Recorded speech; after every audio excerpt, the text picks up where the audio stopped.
Les caractères ou les mœurs de ce siècle. Jean de la Bruyère. Livre 12. Des jugements. 78. L'on gagne à mourir d'être loué de ceux qui nous survivent, souvent sans autre mérite que celui de n'être plus. Le même éloge sert alors pour Caton et pour Pison. Le bruit court que Pison est mort. C'est une grande perte. C'était un homme de bien, et qui méritait une plus longue vie. Il avait de l'esprit et de l'agrément, de la fermeté et du courage. Il était sûr, généreux, fidèle. Ajoutez. Pourvu qu'il soit mort. 79. La manière dont on se récrie sur quelques-uns qui se distinguent par la bonne foi, le désintéressement et la probité, n'est pas tant leur éloge que le décréditement du genre humain. 80. Tel soulage les misérables, qui néglige sa famille et laisse son fils dans l'indigence. Un autre élève, un nouvel édifice, qui n'a pas encore payé les plombs d'une maison qui est achevée depuis 10 années. Un troisième fait des présents et des largesses, et ruine ses créanciers. Je demande. La pitié, la libéralité, la magnificence, sont-ce les vertus d'un homme injuste? Ou plutôt si la bizarrerie et la vanité ne sont pas les causes de l'injustice. 81. Une circonstance essentielle à la justice que l'on doit aux autres, c'est de la faire promptement et sans différer. La faire attendre, c'est injustice. Ceux-là font bien, ou font ce qu'ils doivent, qui font ce qu'ils doivent. Celui qui dans toute sa conduite laisse longtemps dire de soi qu'il fera bien, fait très mal. 82. L'on dit d'un grand qui tient table 2 fois le jour, et qui passe sa vie à faire digestion, qu'il meurt de faim, pour exprimer qu'il n'est pas riche, ou que ses affaires sont fort mauvaises. C'est une figure, on le dirait plus à la lettre de ses créanciers. 83. L'honnêteté, les égards et la politesse des personnes avancées en âge de l'un et l'autre sexe me donnent bonne opinion de ce qu'on appelle le vieux temps. 84. C'est un excès de confiance dans les parents d'espérer tout de la bonne éducation de leurs enfants, et une grande erreur de n'en attendre rien et de la négliger. 85. Quand il serait vrai, ce que plusieurs disent, que l'éducation ne donne point à l'homme un autre cœur ni une autre complexion, qu'elle ne change rien dans son fond et ne touche qu'aux superficies, je ne laisserai pas de dire qu'elle ne lui est pas inutile. 86. Il n'y a que de l'avantage pour celui qui parle peu. La présomption est qu'il a de l'esprit. Et s'il est vrai qu'il n'en manque pas, la présomption est qu'il l'a excellent. 87. Ne songez qu'à soi et au présent, source d'erreur dans la politique. 88. Le plus grand malheur, après celui d'être convaincu d'un crime, est souvent d'avoir eu à s'en justifier. Tels arrêts nous déchargent et nous renvoient absous, qui sont infirmés par la voix du peuple. 89. Un homme est fidèle à de certaines pratiques de religion, on le voit s'en acquitter avec exactitude. Personne ne le loue ni ne le désapprouve. On n'y pense pas. Tel autre y revient après les avoir négligés 10 années entières. On se récrie, on l'exalte, cela est libre. Moi, je le blâme d'un si long oubli de ses devoirs, et je le trouve heureux d'y être rentré. 90. Le flatteur n'a pas assez bonne opinion de soi ni des autres. 91. Tels sont oubliés dans la distribution des grâces, et font dire d'eux. Pourquoi les oublier? Qui, si l'on s'en était souvenu, aurait fait dire. Pourquoi s'en souvenir? D'où vient cette contrariété? Est-ce du caractère de ces personnes, ou de l'incertitude de nos jugements, ou même de tous les deux? 92. L'on dit communément. Après un tel, qui sera chancelier? Qui sera primat des Gaules? Qui sera pape? On va plus loin. Chacun, selon ses souhaits ou son caprice, fait sa promotion, qui est souvent de gens plus vieux et plus caducs que celui qui est en place.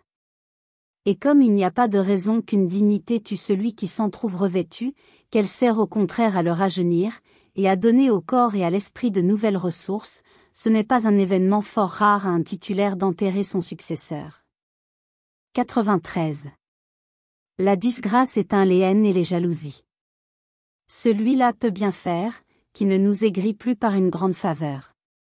Il n'y a aucun mérite, il n'y a sorte de vertu qu'on ne lui pardonne. Il serait un héros impunément. Rien n'est bien d'un homme disgracié. Vertu, mérite, tout est dédaigné, ou mal expliqué, ou imputé à vice. Qu'il ait un grand cœur, qu'il ne craigne ni le fer ni le feu, qu'il aille d'aussi bonne grâce à l'ennemi que Bayard et Montrevel, c'est un bravache, on en plaisante. Il n'a plus de quoi être un héros. Je me contredis, il est vrai. Accusez-en les hommes, dont je ne fais que rapporter les jugements. Je ne dis pas de différents hommes, je dis les mêmes, qui jugent si différemment. 94. Il ne faut pas 20 années accomplies pour voir changer les hommes d'opinion sur les choses les plus sérieuses, comme sur celles qui leur ont paru les plus sûres et les plus vraies. Je ne hasarderai pas d'avancer que le feu en soi, et indépendamment de nos sensations, n'a aucune chaleur, c'est-à-dire rien de semblable à ce que nous éprouvons en nous-mêmes à son approche, de peur que quelque jour il ne devienne aussi chaud qu'il a jamais été. J'assurerai aussi peu qu'une ligne droite tombant sur une autre ligne droite fait deux angles droits, ou égaux à deux droits, de peur que les hommes venant à y découvrir quelque chose de plus ou de moins, je ne sois raillé de ma proposition. Aussi dans un autre genre, je dirai à peine avec toute la France. Vauban est infaillible, on n'en appelle point. Qui me garantirait que dans peu de temps on n'insinuera pas que même sur le siège, qui est son fort et où il décide souverainement, il erre quelquefois, sujet aux fautes comme Antiphile ? 95. Si vous en croyez des personnes aigries l'une contre l'autre et que la passion domine, l'homme docte est un savantasse, le magistrat un bourgeois ou un praticien, le financier un maltotier, et le gentilhomme un gentillâtre. Mais il est étrange que de si mauvais noms, que la colère et la haine ont su inventer, deviennent familiers, et que le dédain, tout froid et tout paisible qu'il est, ose s'en servir. 96. Vous vous agitez, vous vous donnez un grand mouvement, surtout lorsque les ennemis commencent à fuir et que la victoire n'est plus douteuse, ou devant une ville après qu'elle a capitulé. Vous aimez, dans un combat ou pendant un siège, à paraître en cet endroit pour n'être nulle part, à prévenir les ordres du général de peur de les suivre, et à chercher les occasions plutôt que de les attendre et les recevoir. Votre valeur serait-elle fausse ? 97. Faites garder aux hommes quelque poste où ils puissent être tués, et où néanmoins ils ne soient pas tués. Ils aiment l'honneur et la vie. 98. À voir comme les hommes aiment la vie, pouvait-on soupçonner qu'ils aimassent quelque autre chose plus que la vie ? Et que la gloire, qu'ils préfèrent à la vie, ne fût souvent qu'une certaine opinion d'eux-mêmes établie dans l'esprit de 1000 gens, ou qu'ils ne connaissent point, ou qu'ils n'estiment point. 99. Ceux qui, ni guerriers ni courtisans, vont à la guerre et suivent la cour, qui ne font pas un siège, mais qui y assistent, ont bientôt épuisé leur curiosité sur une place de guerre, quelque surprenante qu'elle soit, sur la tranchée, sur l'effet des bombes et du canon, sur les coups de main, comme sur l'ordre et le succès d'une attaque qu'ils entrevoient. La résistance continue, les pluies surviennent, les fatigues croissent, on plonge dans la fange, on a à combattre les saisons et l'ennemi, on peut être forcé dans ses lignes et enfermé entre une ville et une armée. Quelle extrémité! On perd courage, murmure. Est-ce un si grand inconvénient que de lever un siège ? Le salut de l'État dépend-il d'une citadelle de plus ou de moins ? Ne faut-il pas, ajoute-t-il, fléchir sous les ordres du ciel, qui semble se déclarer contre nous, et remettre la partie à un autre temps ? Alors ils ne comprennent plus la fermeté, et s'ils osaient dire, l'opiniâtreté du général, qui se raidit contre les obstacles, qui s'anime par la difficulté de l'entreprise, qui veille la nuit et s'expose le jour pour la conduire à sa fin. A-t-on capitulé ? Ces hommes si découragés relèvent l'importance de cette conquête, en prédisent les suites, exagèrent la nécessité qu'il y avait de la faire, le péril et la honte qui suivaient de s'en désister, prouvent que l'armée qui nous couvrait des ennemis était invincible. Ils reviennent avec la cour, passent par les villes et les bourgades. Fiers d'être regardés de la bourgeoisie qui est aux fenêtres, comme ceux-mêmes qui ont pris la place, ils en triomphent par les chemins, ils se croient braves. Revenus chez eux, ils vous étourdissent de flancs, de redans, de ravelins, de fausses braies, de courtines et de chemins couverts. Ils rendent compte des endroits où l'envie de voir les a portés, et où ils ne laissaient pas d'y avoir du péril, des hasards qu'ils ont courus à leur retour d'être pris ou tués par l'ennemi. Ils taisent seulement qu'ils ont eu peur. 100. C'est le plus petit inconvénient du monde que de demeurer court dans un sermon ou dans une harangue.